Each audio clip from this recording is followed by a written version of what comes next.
It's time for the main event of the evening. Introducing to you first on my right, he is fighting out of the blue corner, really needing no introduction the world over, Manny Pac-Man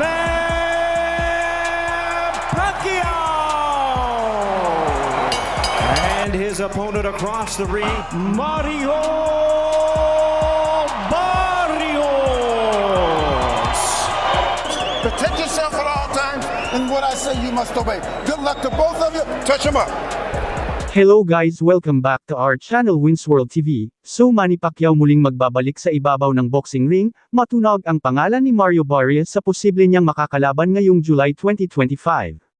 Matagal nang inaabangan ng karamihan ang match-up na ito. At sa edad na 45 years old, kakayanin pa kaya ni Manny Pacman Pacquiao ang lakas ng mas batang mga boksingero? Si Mario Barrios ay may record na 29 wins, 18 knockouts at may 2 talo, kasalukuyang may hawak ng WBC entering welterweight belt. Habang si Manny Pacman Pacquiao naman ay may record na 62 wins, 39 knockouts, 2 draw at may 8 talo.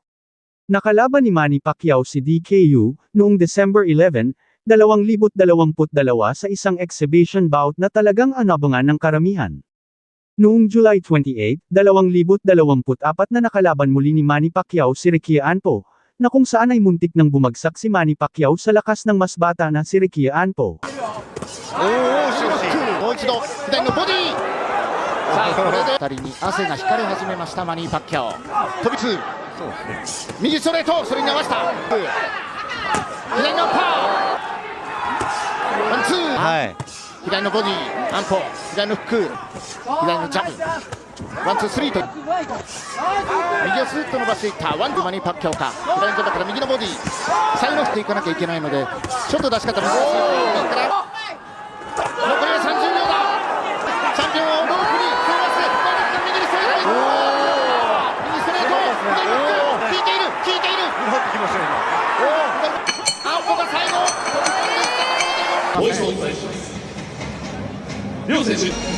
でもなんかマニー・パッキャオのこう Habang si Mario nilang dalawa ang mas malakas at mananatiling nakatayo sa ibabaw ng boxing ring. I'm about to go off like a weapon. Fuel to the top, got a filled up engine. In my thoughts, obsession. I will not stop, no, I'm never second guessing. I got a God complex. Haters love to hate, but I never. Hello guys, welcome back to our channel Winsworld TV. So Treasure Boxing Promotion makipagsanib sa Saudi Promotion para maikasa ang labanan John Riel Casimero vs Morijon Okmadaliv. So alam naman nating natapos na ang kontrata ng Treasure Boxing Promotion Masayuki ito kay former 3 World Division Champion Cuadro Alas Angas ng Pinas John Riel Casimero. Ngunit ayon sa balita at usap-usapan ay mukhang bibigyan muli ni Masayuki ito makatrabaho muli itong si John Riel Casimero. In short, bigyan muli ni Masayuki ito si John Riel Casimero ng panibagong kontrata. Dahil naniniwala si Masayuki ito na talagang malakas at magaling na boksingero itong si Cuadro Alas, dahil sa huling laban nito kontra Saul Sanchez ay isang napaka-impresibong panalo ang ginawa niya sa laban niya kontra Saul Sanchez, na kung saan ay talagang tinapos niya lang sa maikling round 1 itong si Saul Sanchez at muntik pa niya itong mabawian ng buhay dahil halos humiwalay na ang ulo nito sa kanyang katawan sa lakas ng suntok ni Cuadro Alas Angas ng Pinas John Riel Casimero. I'm about to go off like a weapon. Fuel to the top, got a filled up engine. In my thoughts, obsession. I will not stop, no, I'm never. Dahil sa pagkapanalo ni John Riel Casimero kontra Saul Sanchez ay talagang nagustuhan ni Masayuki ito at kumbinsido na wala na talagang makakapantay sa lakas ni John Riel Casimero sa Super Bantamweight Division.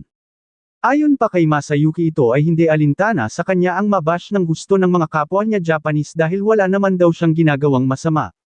Ang tanging ginagawa niya ay trabaho lang at walang personalan, ngunit ganun pa man ay talagang sobra peren ang tiwala niya at naniniwala si Masayuki ito na talagang kaya ni John Riel Casimero talunin ang mga top contender ng Super Bantamweight Division na sina Naoya Inoue at Morijon Okmadaliv. Dagdag pa ni Masayuki ito na talagang iba talaga ang dating at hatid na excitement kapag si Cuadro Alas John Riel Casimero na ang lalaban sa ibabaw ng boxing ring. Kaya matunog na naman ang balita na muling bibigyan ni Masayuki ito ng Treasure Boxing Promotion ng panibagong laban itong si John Riel Casimero, dahil si John Riel Casimero ay mabinta sa market at sa mga boxing fans. Plano ng Treasure Boxing Promotion makipagsanib sa Saudi Promotion na e-promote ang labanan John Riel Casimero vs Mored John Okmadalib sa susunod na taon. Kaya isang panibagong blessing ito kay former 3 World Division Champion Cuadro Alas Angas ng Pinas John Riel Casimero, kung may kakasa ng Treasure Boxing Promotion at Saudi Promotion ang labanan John Riel Casimero vs Mored John Okmadalib. Ngunit bago ang labanan John Riel Casimero vs Mored John Okmadalib ay ating balikan ang naging laban ni Casimero kung saan nasungkit niya at naglagay sa kanya bilang 3 World Division Champion. Is a banger, and he is most definitely here thinking and believing that he can defeat this brilliant South African.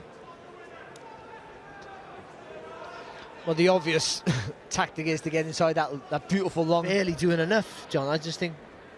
Well, it's what we said, isn't it? I mean, this is what he did against Mikhail Aloyan when he fought over in Yekaterinburg in Russia last October. Well, obviously, that's better there for Casemiro. Doubling up on the jab. Well, I guess he thinks, it's your move to close the gap, not mine. I'm the taller fighter with the longer reach. I want to keep it long. You gotta try and bring it to me.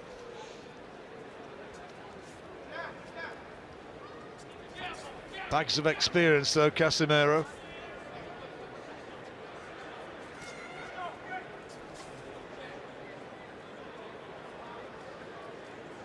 Got a record of 5 wins and 2 defeats in world title fights. Tete 5-1. He's won his last 12 since September 2012.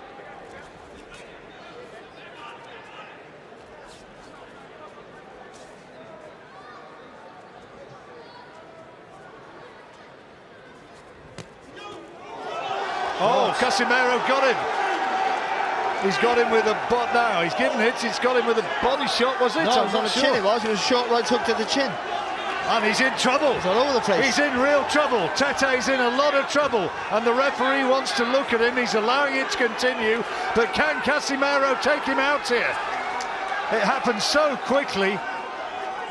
And he's still got a long way to go in this round. There's 1 minute 20 seconds. And Tete still looks unsteady. He's got to buy some time here and make Casemiro miss. Casemiro needs to pick his punches and he can't find the clean shot and he falls down. Tete, I don't think there was a punch which put him down. He just collapsed to the canvas. He's not recovered from the first shot. He's not recovered from the first knockdown. I'm sure of it. Referee asking, is he okay? Casemiro wants to finish it right here, right now, and finish it he has. The title changes hands in sensational fashion. Zolani Tete stopped by... Thank you for watching. Salamat sa inyong panunood. This is Winsworld TV. Saying peace, love and good vibes lang tayo lagi, okay, alright.